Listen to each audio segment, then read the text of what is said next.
Happy Children's Day to everybody. I don't know what you're talking about at this moment. We are in the mood of celebration. Oh yeah, and so hello, everybody. Happy Children's Day, like Aboki had said earlier. And I think that today we should start with there's a lot of news in the news. There's a lot of stuff in the news. There's the appointment of new chief of staff. There's talks about the pictures and videos of the president celebrating with children. I think it's something that we need to talk about. Child's rights, how the child it's in this side of the world is not as how would I say, it's not as checked upon.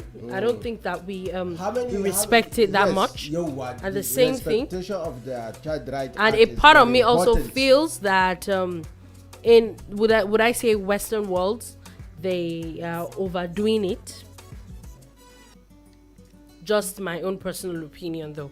I think that there isn't an in between. It's either people that are too strict or people that are just letting a lot of things just slide.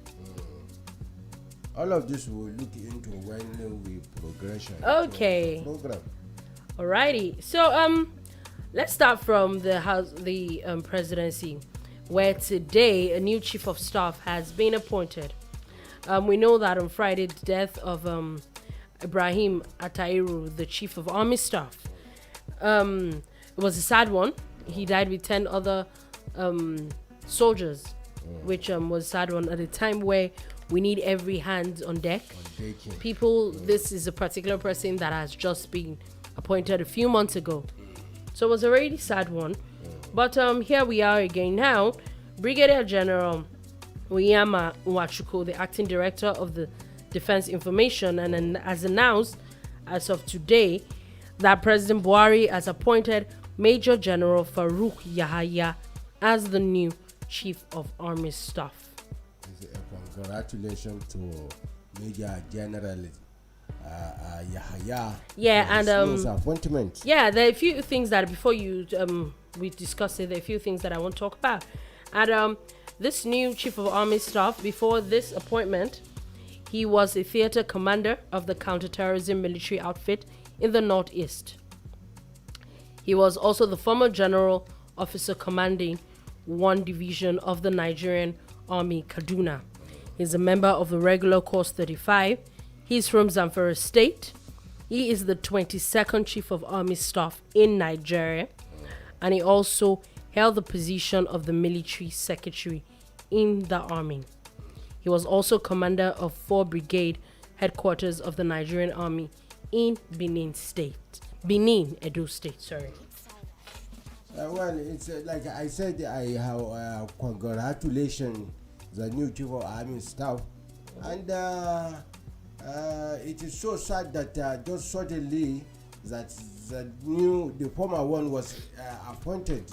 His demise came as a result of the plane crash in Kaduna. Yeah. But that, as to me, I think Mr. President has not really been listening to the call of Nigerians. You know, in the area of appointment of sensitive positions, you know, because I remember that the one who was in the acting position, before he could be appointed in the acting position, they must have looked at the hierarchy of the next person who should be there. Yeah. You understand? Before putting him in the acting So what's capacity. wrong with this person now? Now a lot of reactions has come in the way of this new appointment. You understand? As Mr. President has shown clearly that he has a lopsided agenda and a sectional agenda in the wait, let me land before No, please go on. I'm also, you know, in the appointment of the sensitive position of security chiefs. You understand? And for me, I think that at this point of our national life, especially when there are heated quality of agitations here and there, as a result, if you check it, what are the reasons behind these agitations? They are that Mr. President has not been sensitive enough to follow through with the federal character code of conduct that stipulates how appointment should be given in the polity or in the scheme of things in Nigeria for every president that comes in. You understand? But that as it may, he knows the best reason why he has appointed Yahaya as the new chief of army staff. But I think that it was Nigerians in the first place that elected you as a president of the Federal Republic of Nigeria. But okay, I rest it that's for now. for me. As much as a lot of people say that there's a lot of nepotism, there's this, there's that. I'm not sure that I would argue with that. But my argument every single time always comes from the angle that we are always talking about federal character and how I think that part of the reasons why Nigeria is where it is today is because of this so-called quota system. Yes, people are supposed to be, every part of Nigeria is supposed to be involved. But in the idea of putting people, making everybody involved, we have put a lot of people that are not competent, all in the name of meeting a quota. That's the way I see it. Every time we're always going on about this person. Also, keeping in mind that this particular appointment was not a premeditated one. Nobody thought this was going to happen. As of this time last week, nobody thought there was going to be a new chief of army staff. So, is it that this person he cannot is not worth it? That's my question. Is it that he's not his rank is not enough to become a chief of army staff, or is not qualified to be chief of army staff? That is where I'm always coming from. Like, at the end of the day, it is who can get the job done. That's the bottom line for me. Whether you're an Igbo person, you're a Yoruba person, you're a Hausa person, I get the idea that you're supposed to include everybody. Which I'm not saying that you shouldn't have. I'm just saying that it is high time we start looking at things holistically if we want things to work in this country. Not saying that this new appointment, this person is good or bad. I don't know this person. Dolupo, I'm just saying that we should get to that point. Dolupo, let me tell you this. Maybe I don't know if you really understand the genesis of all of the troubles in our country. Oh, I think that nation, no, I feel that most of problems that we have in Nigeria as we speak is political, nothing else. Other one that is supposed to be. What are the things that cause political problems? See, do you know? I think people are just there are a lot of selfish people around. That's what I see. Dolupo, go down and read history. Go down and check what people have been demanding for in Nigeria, right from even before somebody like me or somebody like you were born. You understand? Since 1960s, you understand? A lot of collaboration have been happening in Nigeria as a result of lopsidedness in appointment. We came up to say, okay, we are going to practice a federal character government whereby everybody will be ably represented. Let me tell you, in Nigerian army today, go and check it. If, as at the time of the death of the former chief of army staff, may his soul rest in father's peace, that it was deemed fixed that the acting person was picked up. They saw that he was deemed, he was fit, his rank was worthy. That was why he was picked to become the acting. You understand? So for me, I do not want to subscribe to the fact that maybe does he have the capacity to act in that position or not. You understand? But what we are saying is that in Nigerian constitution, that is why we continue to have problem. The problem is that we have a constitution that says that we are a secular nation. Some people came in and they are making sure that we do not practice the secularity. Okay, can I ask a question? Let me land my argumentation. You understand? So let me land my argumentation. Now, at the end of the day, some people come and say, okay, yes, because of this. See, in a country, yes, you have trust issues. You understand? But trust issues for somebody who has pledged his loyalty to your government. You understand? For every military officer out there or any uniform officer out there must have pledged his loyalty to Mr. President. You understand? So it behoves the office of Mr. President to look at that post before going back to his whatever reservation he has against other people. Let us just face it. Okay, so the last chief of army staff was a Hausa man. Yeah? Yes. And did you have a problem with it? See, let me tell you something. I was just asking. I do not have a no, problem with it. just please, yes or no. You didn't have a problem with it, yeah? Sorry, please. Sorry. If we're talking about, if we're talking about the quarter system or whatever it is, I'm just saying, yeah. See, there were issues. Listen, do not put words in my mouth. Let me address this thing frontally here. I'm saying it is my own opinion, and I'm very sure. I'm very sure that majority of Nigerians out there would share the same thing with me. No, you can't generalize. See, I am not generalizing, but see, as informed as you are, the same way I am also informed. I follow Twitter. I follow people's opinion on the internet, and these are the news space where we share opinion. We get people's reaction to incidences. You understand? So, and today in Nigeria, when are we going to move forward? Look at what has happened in Rwanda.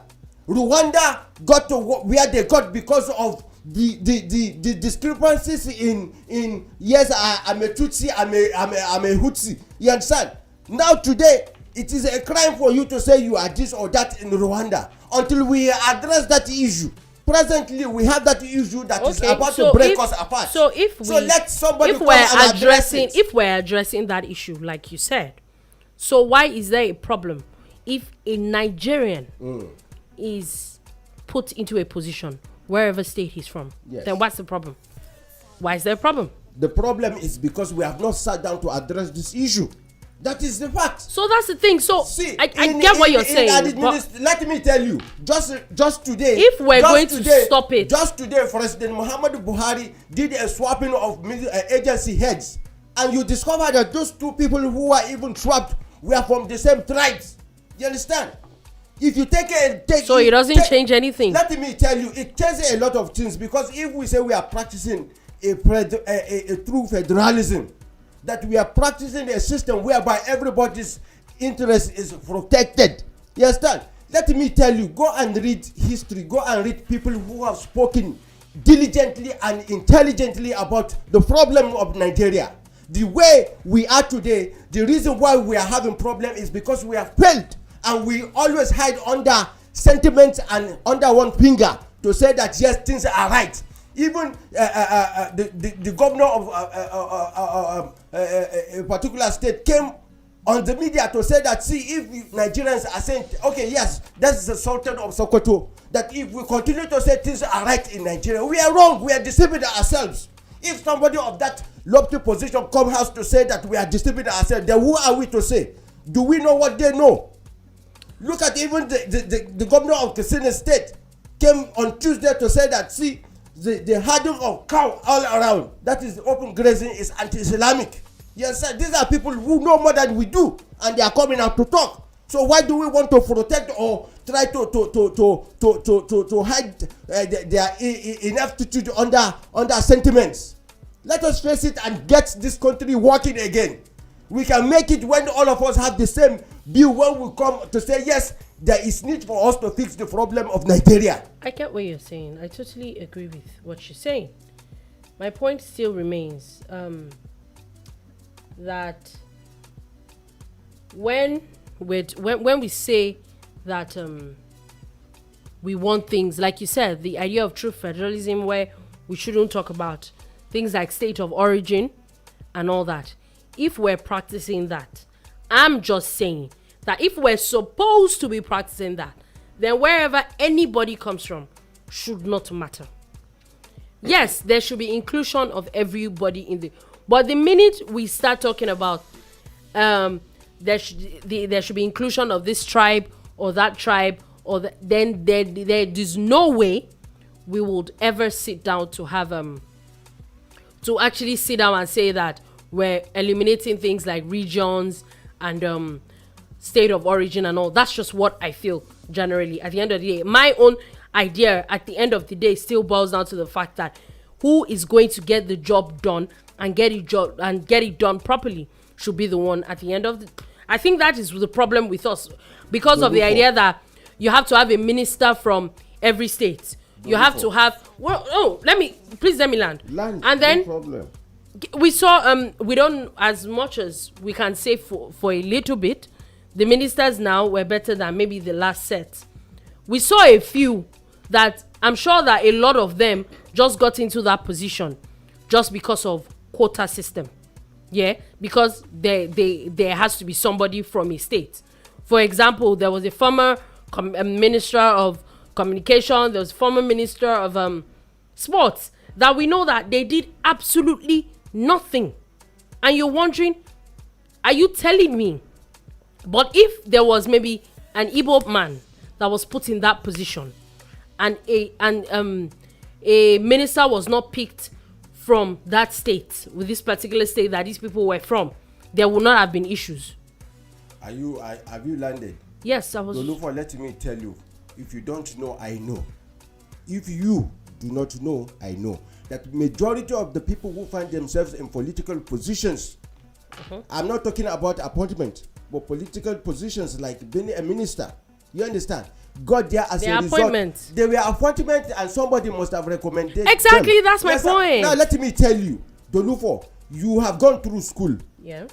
And the school that you went to, basically it's teaching on a particular curriculum that was signed into a law and approved for use in school. You understand?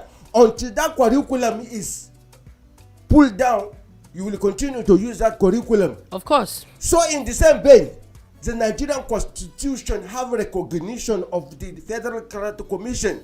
You understand? And until we retire it to base everything on the enshrinement of the Federal Character you understand? So until we rest it, until we remove it, that one indivisible wherever you live. Look at me now. I have lived here in the land of Yoruba for so many years. You understand? I see myself as a part and parcel of this place. You understand? And my children will be here. You understand? There is every probability that when they grow old like me, they might not even know that they are from Kaduna. Yeah, very possible. You understand? Very possible. Until we begin to live like that. And that's my angle. So, but as long as we have this Federal Character Commission in our constitution enshrined there, then we should act by it until it is removed, expelled from the constitution. I kind of understandable. Like it is here. It is documents. I agree with you. I totally agree with you. And let's move on to something quickly. Like you talked about constitution, yeah. We know that since yesterday there was constitution review, public hearing of constitution review that started in Lagos yesterday. Yeah. I think it's supposed to happen for 3 days in Lagos State. And now we heard about how the governor of Lagos State had talked about the economic situation of Lagos State and how actually most Southwest governors have actually been going on about state policing when we know that virtually everybody is going on about it, which we know that's probably going to help everybody, yeah?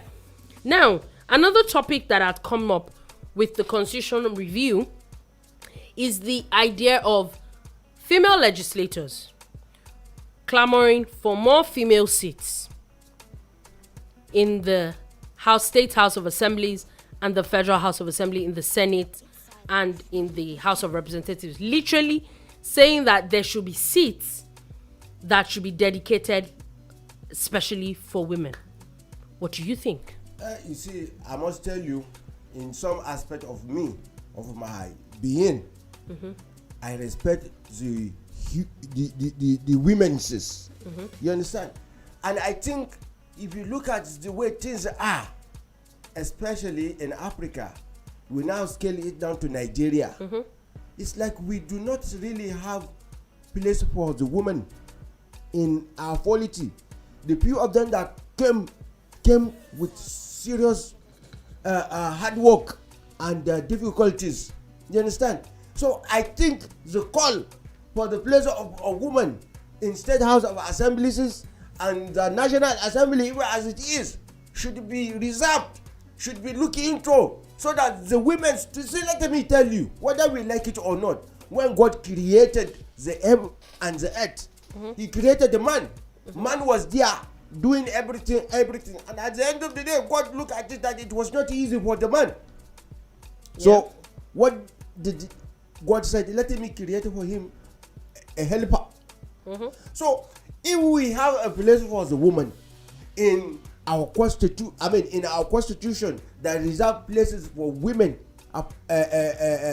elected positions, you understand? I think that we will go a long way in attaining the kind of nation that we desire. You know the funny thing, even as much as I'm supposed to be a woman, I think I disagree with you. Why? It's because first things first. We know that if you tell me that maybe appointments and maybe commissioners and ministers, there should be a quota for women. There are appointments, yeah? So there's really nothing anybody can do about it at the end of the day, yeah? It is there already anyway, so we can as well just give it to people.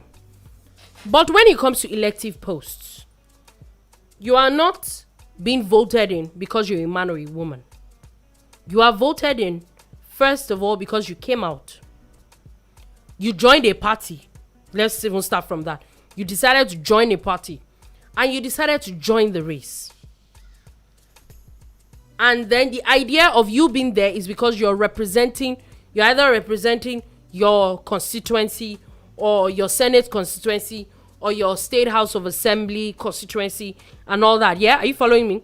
I am. Do you understand? I am with you. So, my issue with it is that at the same time, we as women, we're always clamoring for, what's this thing called?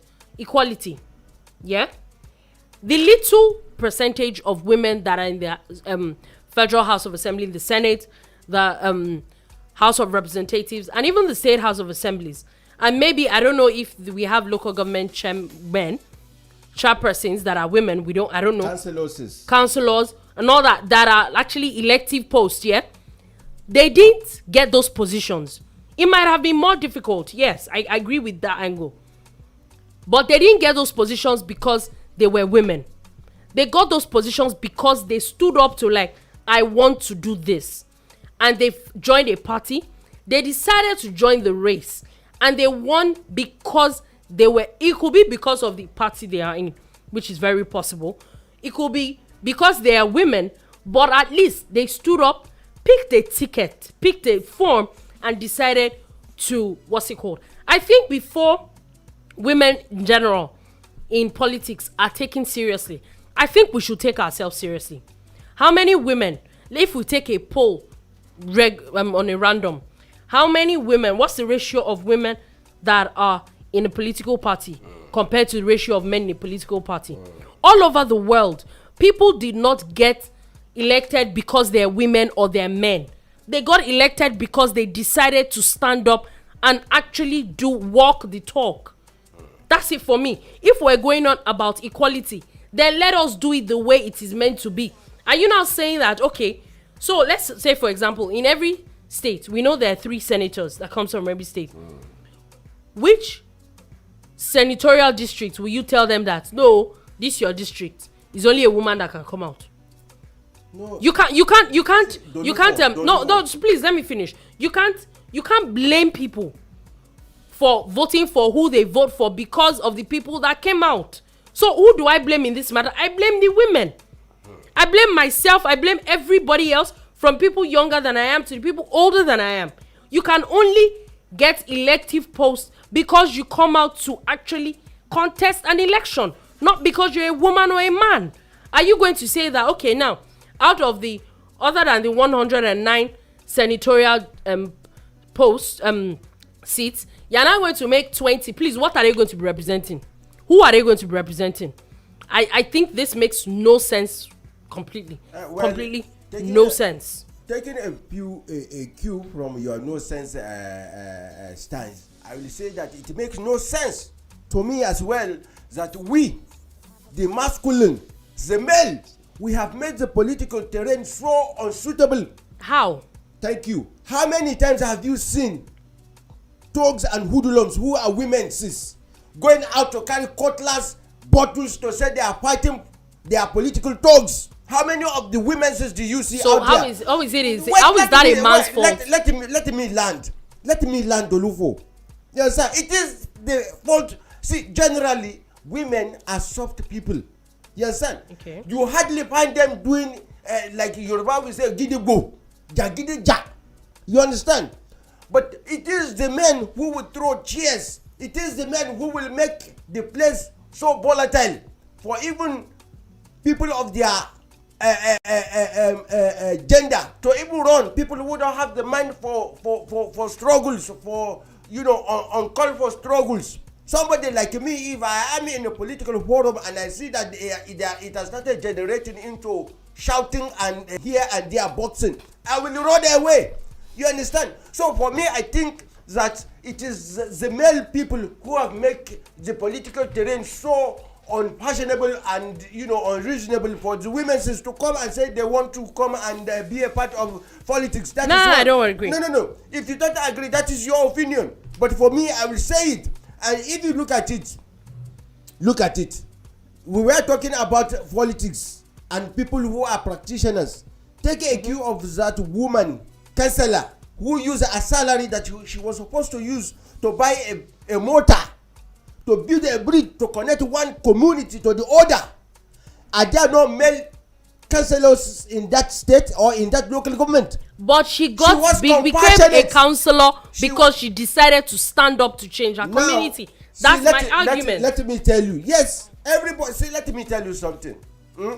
Women, I will continue to support the place of women in politics, because the more women we have in politics, I tell you, it will engender the desired results that we need as a nation. Oh yes. But because we have several men, the issue of ego will come and they will begin to tackle each other, negatively, when they are supposed to be involved in positive discussion. Yes, sir. But how many women have you seen in the National Assembly or the State Assembly fighting each other?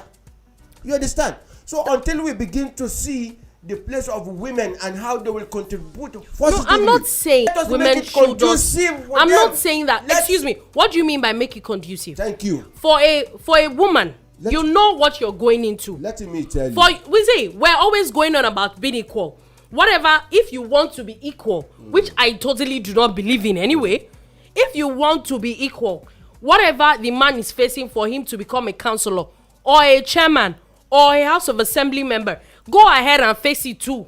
If you really truly want to be equal. Dolupo, that's it for me. Dolupo, let me tell you. You see, whether we like it or not, the male genders have made it very difficult by the way they go about pursuing political agendas, political interest. They'll go, imagine if you are from the same political party, you have interest in the same political post, and you go to campaign. Just recently here in Lagos State, in Alimosho and other areas, it was announced that instantly, because from the same APC party, they kill each other. 6 people die immediately. You understand? How many women did you see? And whose fault is that? It is. See, so because they are fighting in a mother who will be there, she will run for her dear life. And then we should not be fighting about equality. That's my point. See, equality. See, let me tell you. That's it for me. Let me tell you, God that has created us knows that there are genders who are stronger and there are genders who are. Okay, so you agree that there's really nothing like gender equality, right? See, whether we like it or not, the pinkers are not equal. So in thinking in that light, then we must make sure that the people is just like you are walking on the main road. You have your child by your side, because your child can now walk on 2 feet. You now leave him. You now hold his hand. What kind of a mother are you? You understand? You make sure that you make it conducive for your child to walk by your side on the road by holding his hands. You understand? That is the kind of environment we are talking about, that they should be created for the women.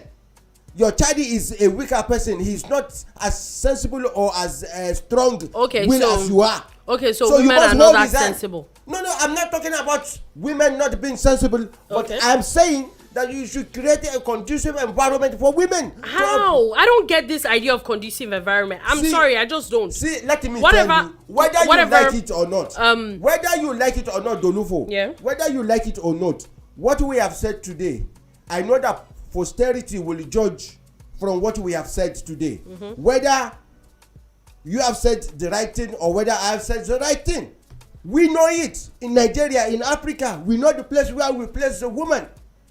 That is why even Mr. President said that when he was questioned, he said his wife is in her place is in the other room. We're in an era where I'm not sure I agree with the angle that where we place women. We're in an era where everybody is placed where they want to be placed. For example, I will still keep going back to a lot of things. Take for example, Professor Okonjo-Iweala. She wasn't given the position of the Director General of the World Trade Organization because she was a woman. She is in that position because she was available for it. She worked for it in a male-dominated environment.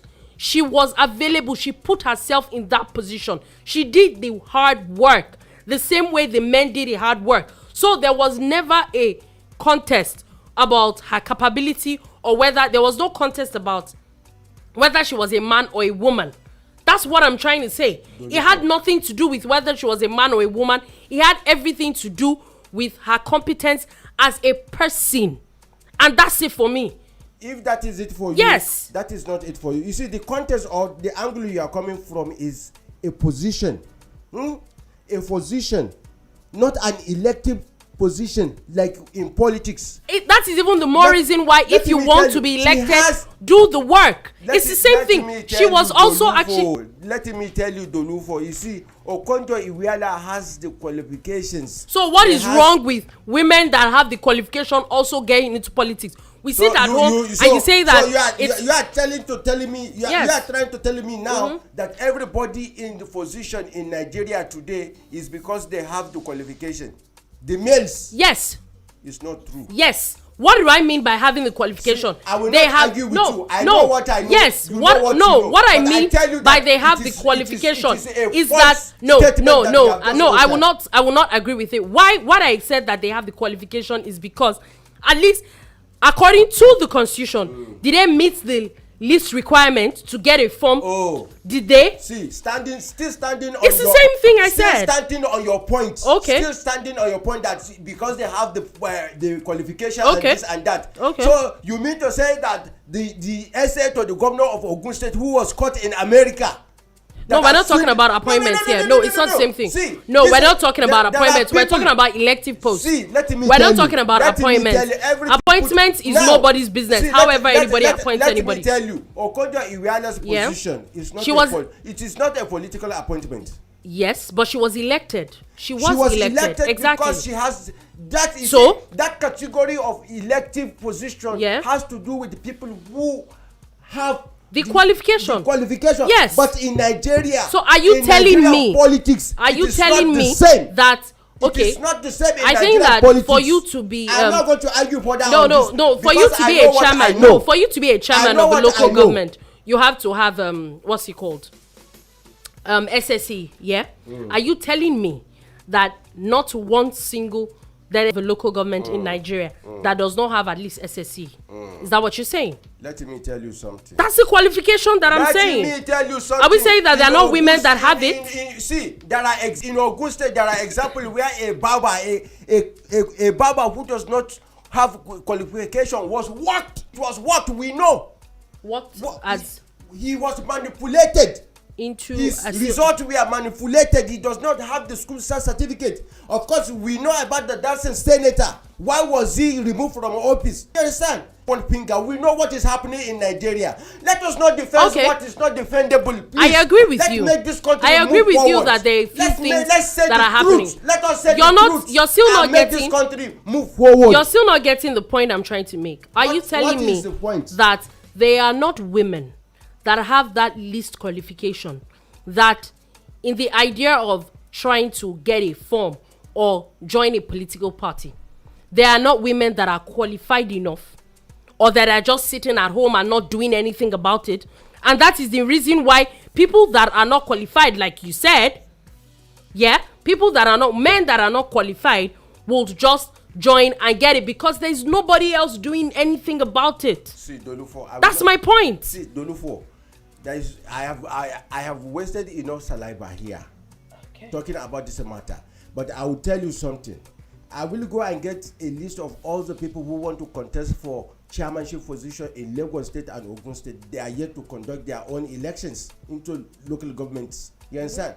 I will now look at the percentage of the women's who scale. The percentage of women that collected a form in the first place. See, let me tell you came out. Let me tell you, there are women who have come out.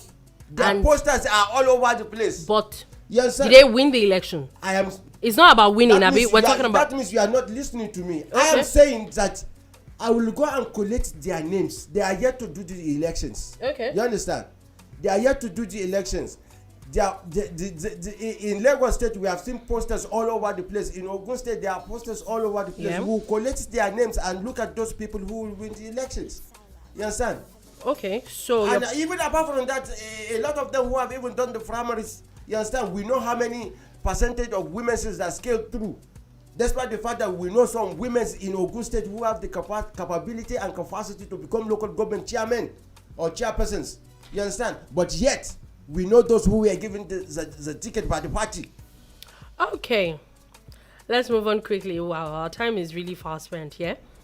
And the NLC has spoken today, and they have said that the Kaduna State government under Governor Nasir El-Rufai is lawless. The executive governor, in a broadcast recently, accused the NLC of assault on rights, freedom, and livelihoods of citizens of the Kaduna State. And the NLC, in his reaction, said the state government mobilized and deployed thugs who assaulted and violated their members. The NLC is saying that some of the victims of the attack are still in the hospital receiving treatment. Well, it is so unfortunate that this thing is playing out. And of course, I would also say that it is not a new thing that some people who hold political office, when they come to that level of escalation of issues. Of course, we saw what happened in the United States of America during when supporters of Donald Trump and the Donald Trump. Yes, Donald Trump. Aboki. Okay. Donald Trump. Donald Trump. Okay, Donald Trump. So we saw what they did at the Capitol Hill. You understand? And we saw what happened between them and the law enforcement agencies. And of course, in Kaduna State too, Mr. Governor, definitely you think he will just fold his hand and see you take over his state like that. You understand? He will not hold his hand. He has supporters too who will rise up and say, no, you want to mess up our mentor.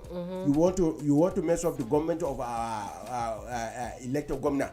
They will come against you. Yeah, I like what you said about the fact that at times we should get to a point where we should realize that some things that happen, not because yes, we're very quick to accuse governors or that the governor is this, the governor is that. I think it was SRL said one day that we should realize that there's some people that the people in the streets are always ready for violence. Whether they're people that mobilize them or not. They're just looking for a way to cause mayhem to cause havoc. So once they see an opportunity, they're very quick to it. They will latch on it. They will latch on it. That my issue was that, do I think that the NLC could have dealt with that issue more appropriately? Yes. The state government also should have actually also dealt with it more appropriately. I think that both of them didn't deal with it as they should. As they should have. That's why it escalated to that level. Yes. That even the federal government had to intervene. And it had to intervene. Yes, a lot of these things, of course, we know that it had died down after a few days of a little bit of violence here and there. But it looks like they're still not completely out of the waters yet.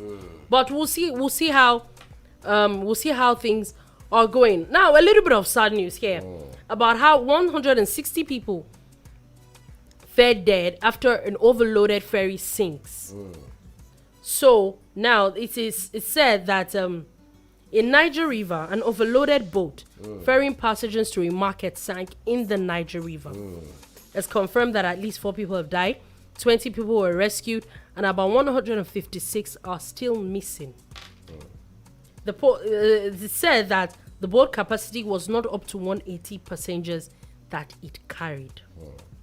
Now, you see, my question is, why is it that our people, knowing that this thing is a dangerous I agree with venture, you. I agree. and you still go there to overload, And you do know it, that and it then- is the heaviness of the boat that will make the boat, you know, submerge itself into the water. And when and you know something, I have taken several boats in my life, and there are some boats that when you see them, the paddlers and the operators, they are busy using kwano to scoop water out of it because the water was oozing in from the under. You understand? So at the end of the day, if you check it, I'm very sure that